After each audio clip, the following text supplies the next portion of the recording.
মৃত্যুর সময় কালেমা পড়তে পড়তে মারা যাওয়া এটা ভাগ্যের ব্যাপার, নসিবের ব্যাপার, ঠিক কিনা বলেন? সবার কপালে কি কালেমা পড়তে পড়তে মারা যাওয়া হয়?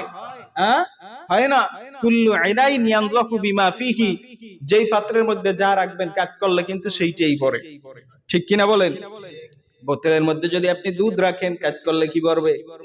মধু রাখলে, প্রসাব রাখলে যেটা রাখবেন সেটাই পড়বে। ঠিক তেমনি ভাবে বান্দাবান্দির কলবের মধ্যে যদি আল্লাহ তাআলার জিকির বসায় দেওয়া যায়, বান্দাবান্দির কলবের মধ্যে যদি আল্লাহর হুকুম নবীর তরিকার মহব্বত ঢুকায় দেওয়া যায়, বান্দাবান্দির কলবের মধ্যে যদি নবীর সুন্নাতের মহব্বত ঢুকায় দেওয়া যায়, জিকির ঢুকায় দেওয়া যায়, আজরাইল আলাইহিস সালাতু ওয়াস সালাম যখন নাকি মৃত্যুর জন্য ধাক্কা মারবেন, ও বান্দা যখন নাকি মৃত্যুর বিছানায় আছার খেয়ে পড়ে যাবা, তোমার জবান থেকে মাওলার জিকির বের হয়ে যাবে, তোমার জবান থেকে কালেমা বের হয়ে যাবে। ছোট্ট একটা উদাহরণ, দুনিয়াতে চলতে গেলে, রাস্তাঘাটে চলতে গেলে অনেক সময় ধাক্কা লাগে না, উষ্টা লাগে না? এরপরে কিন্তু ধাক্কা লাগার পরে অনিচ্ছাকৃতভাবে জবান থেকে একটা আওয়াজ বের হয়, কেউ বলে ও মা, কেউ বলে ও বাবা, কেউ বলে উখুরে, ঠিক কিনা বলেন? আবার এক শ্রেণীর মানুষ দেখবেন, কেউ বলে ইন্না লিল্লাহ, কেউ বলে ইয়া আল্লাহ। ধাক্কা খাওয়ার পরে যেই লফজটা জবান থেকে বের হয়, এটা ইচ্ছাকৃত না অনিচ্ছায়? জোরে বলেন। অনিচ্ছায় বের হয়ে যায়। এটা প্র্যাকটিসের ব্যাপার।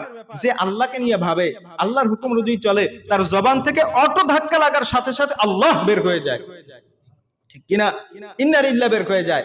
এখন আমার মৃত্যুর সময় জবান থেকে কালিমা নসিব হবে কিনা, আমি আমার দিকে তাকায় দেখি, আমি যখন দুনিয়াতে ধাক্কা খাই, চলতে গিয়ে যখন আমার ধাক্কা লাগে, তখন আমার জবান থেকে কি বের হয়? ও মা বের হয়, ও বাবা বের হয়, উখুরে বের হয়, দুনিয়ার কোন শব্দ বের হয়, নাকি আল্লাহর নাম বের হয়? যদি আল্লাহর নাম বের হয়, দুনিয়ার সাধারণ ধাক্কা যদি আল্লাহর নাম বের হয়, আজরাইলের ধাক্কায়ও আল্লাহ আল্লাহ রসুলের মহব্বতে আল্লাহর নামই বের হয়ে যাবে, জিকির বের হয়ে যাবে, কালেমা বের হয়ে যাবে। আর যদি দুনিয়ার সাধারণ ধাক্কায় ও মা ও বাবা দুনিয়ার কোন লফজ বের হয়ে যায়, মনে হয় আজরাইলের কঠিন ধাক্কায়ও তোমার জবান থেকে দুনিয়ার ওই শব্দগুলোই বের হয়ে যাবে, আল্লাহ এবং আল্লাহ রসুলের মহব্বতে কালেমা বের হবে না, আল্লাহর নাম বের হবে না, ঠিক কিনা বলেন?